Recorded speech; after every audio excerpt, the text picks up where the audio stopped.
Modern science tells us that anatomically modern humans originated around 300,000 years ago and that complex human societies began around 5,000 years ago. This theory is commonly accepted as absolute fact and never questioned, but I posit to you that the origins of man are actually deeply mysterious and that human civilizations have existed for a very long time. Firstly, let's examine the claim that complex human societies only began 5,000 years ago in 3000 BC.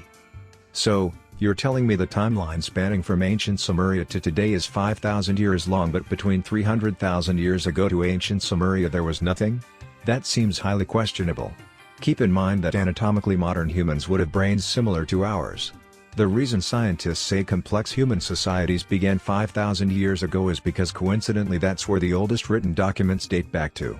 I don't believe that lack of writing is proof of the absence of civilization. Ancient people had incredible powers of memory and recollection that are unmatched by us today. Writing actually once wasn't needed because everything could be remembered and communicated orally.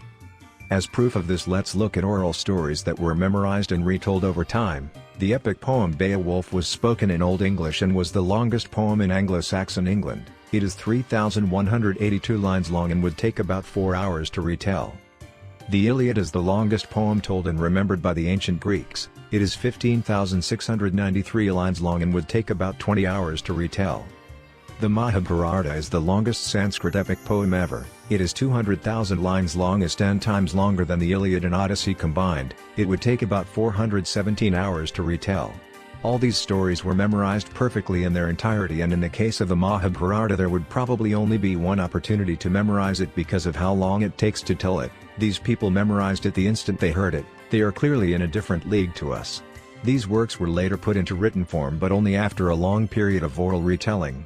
Writing was developed as new necessity as human memories weakened. Today there are more written works than ever and human intelligence is at its lowest. What religion are Buddhist monks? Buddhist monks. Buddhist monk.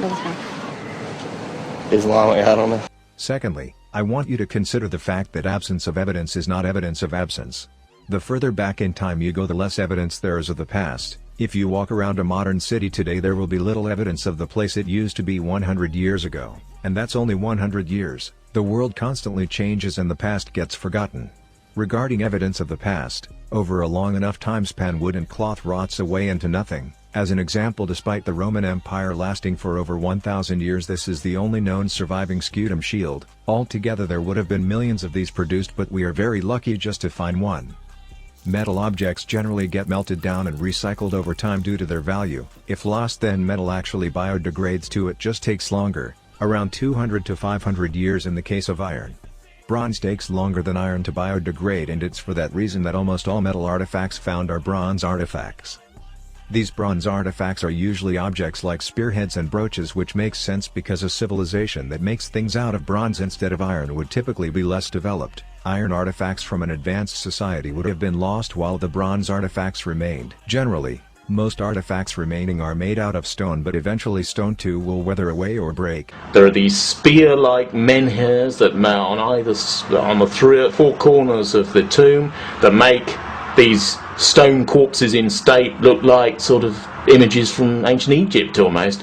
It's a sort of grandiloquence and power of an aristocracy that had life and death powers over the rest of society, brooked no word against them, and were totally in charge. It's also the sign of a ruling group that is completely self-confident. Most Roman and Greek statues were actually made out of bronze, but the only statues remaining are made of stone because the bronze was melted down for reuse. The stone statues that remain are copies of these bronze originals. Even if artifacts survive the ravages of time, they are often destroyed or abused. The Rosetta Stone is an artifact from the Ptolemaic dynasty that was discovered by French officer Pierre-François Bouchard in 1799 because he saw that some peasant was using it as a part of a wall. Even today, historical buildings and statues get destroyed callously. As societies degenerate, they lose respect for the past. If you go to an ancient historical site today, it's likely there will be graffiti on it by some mouth-breathing lowlife. If I told you what I want to do with these people in Minecraft, this video would get taken down. Let's look at the Egyptian Sphinx. You might know this, but the Egyptian Sphinx is much older than the pyramids it's next to. I've always thought the Sphinx looked a bit odd. The head of the Sphinx is much smaller than the body, and it looks generally weird and unproportioned. There is probably a good reason for this. The Sphinx was originally a statue of a lion. The head of the lion was remodeled into a human face, which is why the head looks smaller now. Historians say the Sphinx is 4,500 years old, but there is a new theory that evidence of rain erosion suggests it's likely far older than that, perhaps over 10,000 years old. This would explain why the ancient Egyptians repurposed the statue. They themselves didn't build it, a prior civilization unknown to us did. Lastly, an extremely low percentage of the Earth's landmass has actually been excavated by archaeologists, far less than 1/1000th of 1%. Even in known historical sites, only a tiny percentage of land gets excavated via random sampling. The artifacts we have uncovered can be compared to the first sliver of the tip of the iceberg. Despite the consensus theories we hold as fact, the past is extremely mysterious and labyrinthine. It was once thought that the city of Troy was purely mythological until the ruins of the city were found in Anatolia in 1871. Also, the terracotta army guarding the tomb of the first emperor of China was found accidentally by Chinese peasants in 1974.